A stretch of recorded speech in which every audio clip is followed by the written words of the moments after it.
ಸ್ನೇಹಿತರೆ, ಚರಿತ್ರೆಯ ಮತ್ತೊಂದು ವಿಡಿಯೋಗೆ ನಿಮಗೆಲ್ಲ ಪ್ರೀತಿಯ ಸ್ವಾಗತ. ರಿಫೈನ್ಡ್ ಆಯಿಲ್ ಅಂದರೆ ಸಂಸ್ಕರಿಸಿದ ತೈಲ ಮಾರಾಟದಲ್ಲಿ ಭಾರತ ಸೌದಿಯನ್ನ ಕೂಡ ಹಿಂದಿಕ್ಕಿ ಬಿಟ್ಟಿದೆ. ರಿಫೈನ್ಡ್ ಆಯಿಲ್ ವಿಚಾರದಲ್ಲಿ ಯುರೋಪ್ ಖಂಡಕ್ಕೆ ಭಾರತವೇ ನಂಬರ್ 1 ಸಪ್ಲೈಯರ್ ಅನ್ನುವ ಪಟ್ಟ ಸಿಕ್ಕಿಬಿಟ್ಟಿದೆ. ಭಾರತದಲ್ಲಿ ತೈಲವೇ ಸಿಗೋದಿಲ್ಲ ಅಂಥದ್ರಲ್ಲಿ ಭಾರತ ಎಲ್ಲಿಂದ ತೈಲ ಮಾರಾಟ ಮಾಡುತ್ತೆ? ಇದು ಸಾಧ್ಯನಾ? ಇದು ಖಂಡಿತವಾಗಿಯೂ ಸಾಧ್ಯ. ಈ ಸುದ್ದಿ 100ಕ್ಕೆ 100 ನಿಜ. ಅಷ್ಟಕ್ಕೂ ತೈಲ ಭಂಡಾರವನ್ನೇ ಒಡಲಲ್ಲಿ ಹೊತ್ತಿರುವ ಸೌದಿ ಅರೇಬಿಯಾವನ್ನೇ ಭಾರತ ಹಿಂದಿಕ್ಕಿದ್ದು ಹೇಗೆ? ಭಾರತ ನಂಬರ್ 1 ಸ್ಥಾನ ಅಲಂಕರಿಸಿದ್ದು ಹೇಗೆ? ಎಲ್ಲವನ್ನ ಡೀಟೇಲ್ ಆಗಿ ತೋರಿಸ್ತೀವಿ ನೋಡಿ.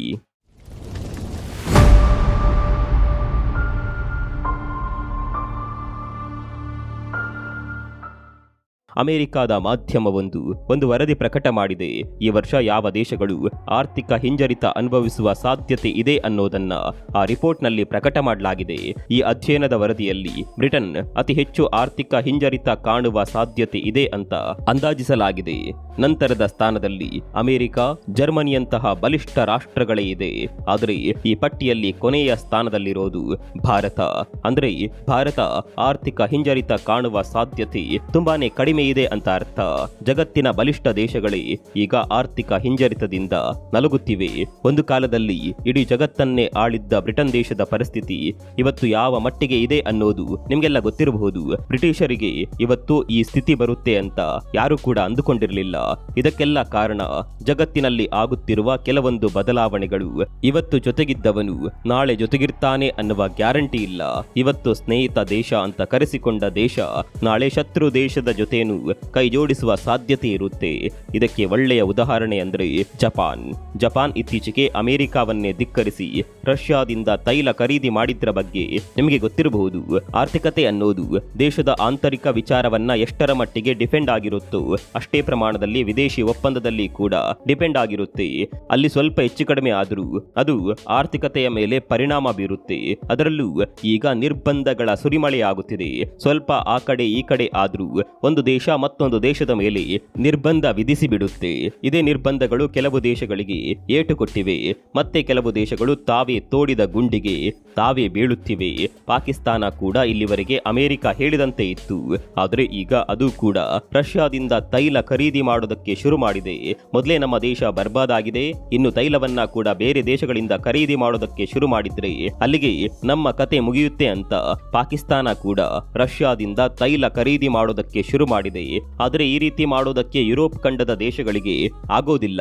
ಅವುಗಳಿಗೆ ರಷ್ಯಾದಿಂದ ಡೈರೆಕ್ಟ್ ಆಗಿ ತೈಲ ಖರೀದಿ ಮಾಡೋದಕ್ಕೆ ಒಂದು ಈಗೋ ಇದೆ.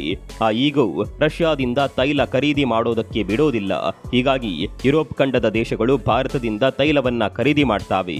ಭಾರತಕ್ಕೆ ಎಲ್ಲಿಂದ ತೈಲ ಬರ್ತಾ ಇದೆ ಅಂದ್ರೆ ಅದು ರಷ್ಯಾದಿಂದ ಅನ್ನೋದು ನಿಮ್ಗೆಲ್ಲ ಗೊತ್ತಿದೆ. ರಷ್ಯಾದಿಂದ ಕಡಿಮೆ ರೇಟ್ಗೆ ತೈಲ ಖರೀದಿ ಮಾಡುವ ಭಾರತ ಅದನ್ನ ಯುರೋಪ್ನ ದೇಶಗಳಿಗೆ ಮಾರಾಟ ಮಾಡ್ತಾ ಇದೆ. ಈ ಸೈಕಲ್ ಅನ್ನ ನೀವು ಸೂಕ್ಷ್ಮವಾಗಿ ಅರ್ಥ ಮಾಡಿಕೊಳ್ಳಬೇಕು. ಇಲ್ಲಿ ಮತ್ತೊಂದು ವಿಚಾರ ನಿಮಗೆ ಗೊತ್ತಿರಬೇಕು. ಭಾರತ ರಷ್ಯಾದಿಂದ ಕಚ್ಚಾ ತೈಲವನ್ನ ಖರೀದಿ ಮಾಡುತ್ತೆ. ಅದನ್ನ ನಮ್ಮ ದೇಶದಲ್ಲಿ ರಿಫೈನ್ ಆದ ತೈಲವನ್ನ ಯುರೋಪ್ ಖಂಡದ ದೇಶಗಳಿಗೆ ಸಪ್ಲೈ ಮಾಡ್ತಾ ಇದೆ. ಭಾರತದಲ್ಲಿ ತೈಲ ಇರದೇ ಇರಬಹುದು, ಆದರೆ ಭಾರತದಲ್ಲಿ ತೈಲ ರಿಫೈನ್ ಮಾಡುವ ಕೆಪಾಸಿಟಿ ತುಂಬಾನೇ ಇದೆ. ಭಾರತದಲ್ಲಿ ಆಯಿಲ್ ರಿಫೈನ್ ಮಾಡುವ ದೊಡ್ಡ ದೊಡ್ಡ ಕಂಪನಿಗಳೇ ಇದೆ. ಸ್ನೇಹಿತರೆ, ನಿಮಗೆಲ್ಲ ಗೊತ್ತಿರಲಿ, ಇವತ್ತು ಜಗತ್ತಿನ ಕುಬೇರರ ಸ್ಥಾನದಲ್ಲಿರುವ ಮುಖೇಶ್ ಅಂಬಾನಿಯವರ ಪ್ರಮುಖ ಬಿಸ್ನೆಸ್ ಇದೆ. ಮುಖೇಶ್ ಅಂಬಾನಿ ಬಳಿ ದೊಡ್ಡ ದೊಡ್ಡ ಆಯಿಲ್ ರಿಫೈನರಿಗಳಿದೆ. ಕೇವಲ ಮುಖೇಶ್ ಅಂಬಾನಿ ಕಂಪನಿಗಳು ಮಾತ್ರವಲ್ಲ, ಇಂಡಿಯನ್ ಆಯಿಲ್ ಇರಬಹುದು, ಹಿಂದೂಸ್ತಾನ್ ಪೆಟ್ರೋಲಿಯಂ ಸಂಸ್ಥೆ ಇರಬಹುದು, ಭಾರತದ ಮೂಲೆ ಮೂಲೆಯಲ್ಲಿ ಈ ಕಂಪನಿಗಳ ರಿಫೈನರಿಗಳಿದೆ. ಈಗ ಭಾರತ ಯಾವುದನ್ನ ಅತಿ ಹೆಚ್ಚು ರಫ್ತು ಮಾಡುತ್ತೆ ಅಂತ ಕೇಳಿದರೆ ನೀವು ಬೇರೆ ಬೇರೆ ವಸ್ತುಗಳ ಹೆಸರನ್ನ ಹೇಳಬಹುದು. ಸ್ಟೀಲ್ ಅಂತ ತುಂಬಾ ಜನ ಹೇಳ್ತಾರೆ. ಆದ್ರೆ ನಿಮ್ಗೆ ಗೊತ್ತಿರಲಿ, ಭಾರತದಿಂದ ಅತಿ ಹೆಚ್ಚು ಎಕ್ಸ್ಪೋರ್ಟ್ ಆಗೋದು ಪೆಟ್ರೋಲಿಯಂ ಪ್ರಾಡಕ್ಟ್ಗಳು. ಸಂಸ್ಕರಿಸಿದ ತೈಲವನ್ನ ಮಾರಾಟ ಮಾಡುವ ಪಟ್ಟಿಯಲ್ಲಿ ಭಾರತ 2ನೇ ಸ್ಥಾನದಲ್ಲಿದೆ. ಅತಿ ಹೆಚ್ಚು ರಿಫೈನ್ಡ್ ಆಯಿಲ್ ಅನ್ನ ರಫ್ತು ಮಾಡುವ ದೇಶಗಳ ವಿಚಾರದಲ್ಲಿ ಅಮೆರಿಕದ ನಂತರದ ಸ್ಥಾನದಲ್ಲಿ ಭಾರತ ಇದೆ. 250 ಮಿಲಿಯನ್ ಟನ್ನಷ್ಟು ತೈಲವನ್ನ ರಿಫೈನ್ ಮಾಡುವ ಸಾಮರ್ಥ್ಯ ಭಾರತಕ್ಕಿದೆ. ಯುರೋಪ್ ಈ ಹಿಂದಿನಿಂದಲೂ ಕೂಡ ಭಾರತದಿಂದ ರಿಫೈನ್ಡ್ ತೈಲ ಪ್ರಾಡಕ್ಟ್ಗಳನ್ನ ಖರೀದಿ ಮಾಡ್ತಾ ಇತ್ತು. ಆದರೆ ನಾವು ಈಗ ಈ ವಿಚಾರದಲ್ಲಿ ಒಂದು ಹೆಜ್ಜೆ ಮುಂದೆ ಹೋಗಿದ್ದೇವೆ. ಸೌದಿ ಅರೇಬಿಯಾವನ್ನ ಕೂಡ ಬೀಟ್ ಮಾಡಿ ಮುಂದೆ ಹೋಗಿದ್ದೇವೆ. ರಷ್ಯಾದಲ್ಲಿ ಸಿಗೋ ಕಚ್ಚಾ ತೈಲ ಸೌದಿಯ ಕಚ್ಚಾ ತೈಲಕ್ಕಿಂತ ಕಡಿಮೆ ರೇಟ್ನಲ್ಲಿ ಸಿಗುತ್ತೆ. ಕಚ್ಚಾ ತೈಲ ಕಡಿಮೆ ರೇಟ್ನಲ್ಲಿ ಸಿಕ್ಕಿದ್ರೆ ಆಯಿಲ್ ರಿಫೈನ್ ಮಾಡುವ ಖರ್ಚು ಕೂಡ ಕಡಿಮೆಯಾಗುತ್ತೆ. ಒಂದು ಒಂದು ವಸ್ತುವಿನ ಮೂಲ ಬೆಲೆ ಕಡಿಮೆ ಇದ್ರೆ ಅದರ ಬೈ ಪ್ರಾಡಕ್ಟ್ಗಳ ಬೆಲೆ ಆಟೋಮೆಟಿಕ್ ಆಗಿ ಕಡಿಮೆಯಾಗುತ್ತೆ ಅನ್ನೋದು ನಿಮ್ಗೆಲ್ಲ ಗೊತ್ತಿರಬಹುದು. ಇಲ್ಲಿ ತೈಲದ ವಿಚಾರದಲ್ಲೂ ಅದೇ ಆಗಿದೆ. ರಷ್ಯಾದ ಕಚ್ಚಾ ತೈಲ ನಮಗೆ ಕಡಿಮೆ ರೇಟ್ನಲ್ಲಿ ಸಿಗುತ್ತೆ, ಅದು ಭಾರತಕ್ಕೆ ಬಂದು ರಿಫೈನ್ ಆಗುತ್ತೆ. ಹೀಗೆ ಆದ ಪ್ರಾಡಕ್ಟ್ಗಳನ್ನ ನಾವು ಕಡಿಮೆ ರೇಟ್ನಲ್ಲೇ ಮಾರಾಟ ಮಾಡಬಹುದು. ಯುರೋಪ್ ಖಂಡಗಳು ನೇರವಾಗಿ ರಷ್ಯಾದ ಕಡಿಮೆ ರೇಟ್ನ ತೈಲದ ಲಾಭ ಪಡೆಯದೇ ಇದ್ರೂ ಪರೋಕ್ಷವಾಗಿ ರಷ್ಯಾದ ಲಾಭವನ್ನ ಯುರೋಪ್ ಖಂಡದ ದೇಶಗಳು ಪಡೆಯುತ್ತಿದೆ. ಒಂದು ಕಡೆ ಯುರೋಪ್ ಖಂಡದ ದೇಶಗಳು ಈ ರೀತಿ ಮಾಡ್ತಾ ಇದ್ರೆ, ಜಪಾನ್ನಂತಹ ದೇಶಗಳು ನೇರವಾಗಿಯೇ ಬಹಿರಂಗವಾಗಿಯೇ ರಷ್ಯಾದಿಂದ ಖರೀದಿ ಮಾಡೋದಕ್ಕೆ ಶುರು ಮಾಡಿದೆ. ಯುರೋಪ್ಗೆ ಈ ರೀತಿ ಮಾಡೋದಕ್ಕೆ ಆಗೋದಿಲ್ಲ. ಇದಕ್ಕೆ ಕಾರಣ ಕೂಡ ಇದೆ.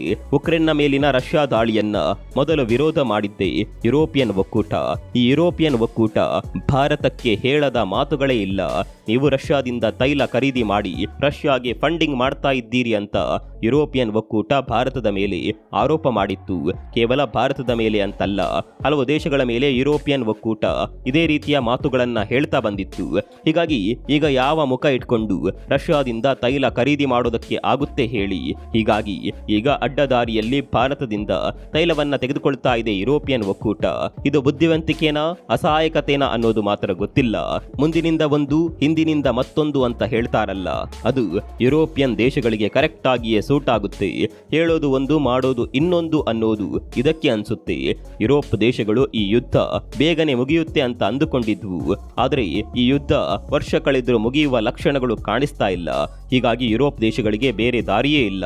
ಈಗ ಎಚ್ಚೆತ್ತುಕೊಳ್ಳದೆ ಇದ್ರೆ ಯುರೋಪ್ನ ಎಲ್ಲಾ ದೇಶಗಳಿಗೆ ಆರ್ಥಿಕ ಹಿಂಜರಿತದ ಭೀತಿ ಎದುರಾಗುತ್ತೆ. ಹೀಗಾಗಿ ಇಂಡೈರೆಕ್ಟ್ ಆಗಿ ಯುರೋಪಿಯನ್ ದೇಶಗಳು ಇಂಥದೊಂದು ದಾರಿಯನ್ನ ಅನ್ವಯಿಸಿವೆ. ಭಾರತ ಯಾವತ್ತು ಸೇಫ್ ಆಗಿ ಇರೋದಕ್ಕೆ ನೋಡುತ್ತೆ. ನಮ್ಮದು ಮೊದಲಿಂದಲೂ ಕೂಡ ಆಲಿಪ್ತ ನೀತಿ. ಈಗೀಗ ಒಬ್ಬರ ಪರ ವಹಿಸಿದ್ರೂ ಕೂಡ ಯಾರ ಪರ ನಿಲ್ಬೇಕು ಅನ್ನೋದನ್ನ ಭಾರತ ಸರಿಯಾಗಿಯೇ ಡಿಸೈಡ್ ಮಾಡಿಬಿಡುತ್ತೆ. ಒಂದು ವೇಳೆ ಪಶ್ಚಿಮ ದೇಶಗಳಿಗೆ ಭಯಪಟ್ಟು ರಷ್ಯಾವನ್ನ ವಿರೋಧ ಮಾಡ್ತಾ ಇದ್ರೆ ಈಗ ನಮಗೂ ಕೂಡ ಅದೇ ಪರಿಸ್ಥಿತಿ ಬರ್ತಾ ಇತ್ತು. ಆದರೆ ಭಾರತ ಹಾಗೆ ಮಾಡಲಿಲ್ಲ. ರಷ್ಯಾವನ್ನ ವಿರೋಧಿಸಲು ಹೋಗಲೇ ಇಲ್ಲ. ಭಾರತದ ಈ ನಿರ್ಧಾರ ಇವತ್ತು ಭಾರತಕ್ಕೆ ದೊಡ್ಡ ಮಟ್ಟಿನ ಲಾಭವನ್ನೇ ತಂದುಕೊಟ್ಟಿದೆ. ಇವತ್ತು ತೈಲದ ವಿಚಾರದಲ್ಲಿ ಯುರೋಪ್ ದೇಶಗಳು ಭಾರತವನ್ನ ಅವಲಂಬಿಸುವ ಮಟ್ಟಕ್ಕೆ ಭಾರತ ಬೆಳೆದು ನಿಂತಿದೆ. ತೈಲವನ್ನೇ ಉತ್ಪಾದನೆ ಮಾಡದ ದೇಶ ತೈಲವನ್ನ ರಿಫೈನ್ ಮಾಡಿ ಈ ಮಟ್ಟಕ್ಕೆ ಬೆಳೆಯುತ್ತಿರುವುದು ನಿಜಕ್ಕೂ ಹೆಮ್ಮೆಯ ಸಂಗತಿ. ಇನ್ನು ಭಾರತದ ಆರ್ಥಿಕತೆ ಸ್ಟ್ರಾಂಗ್ ಆಗಿರೋದ್ರಿಂದ ಬೇರೆ ಬೇರೆ ದೇಶಗಳು ಭಾರತದೊಂದಿಗೆ ಒಪ್ಪಂದ ಮಾಡಿಕೊಳ್ಳೋದಕ್ಕೆ ಮುಂದೆ ಬರ್ತಾ ಇದೆ. ಭಾರತ ಈಗ ಮುಟ್ಟಿದ್ದೆಲ್ಲ ಚಿನ್ನ. ಭಾರತಕ್ಕೆ ಆ ಕಡೆಯಿಂದಲೂ ಲಾಭ, ಈ ಕಡೆಯಿಂದಲೂ ಲಾಭ. ಇದು ಭವಿಷ್ಯದ ಭಾರತಕ್ಕೆ ದೊಡ್ಡ ಮಟ್ಟಿನ ಸಹಾಯವಾಗಲಿದೆ. ಅದೇನೇ ಇರಲಿ, ಸೌದಿ ಅರೇಬಿಯಾದಂತಹ ದೇಶವನ್ನ ತೈಲದ ವಿಚಾರದಲ್ಲಿ ಹಿಂದಿಕ್ಕೋದು ಅಂದರೆ ಅದು ಸುಲಭದ ಮಾತು ಖಂಡಿತವಾಗಿಯೂ ಅಲ್ಲ. ಎಲ್ಲವೂ ಪ್ಲಾನ್ ಪ್ರಕಾರವೇ ಹೋಗುತ್ತಿದೆ. ಈ ವಿಚಾರದ ಬಗ್ಗೆ ನಿಮ್ಗೇನನ್ಸುತ್ತೆ? ಕಾಮೆಂಟ್ ಮಾಡಿ.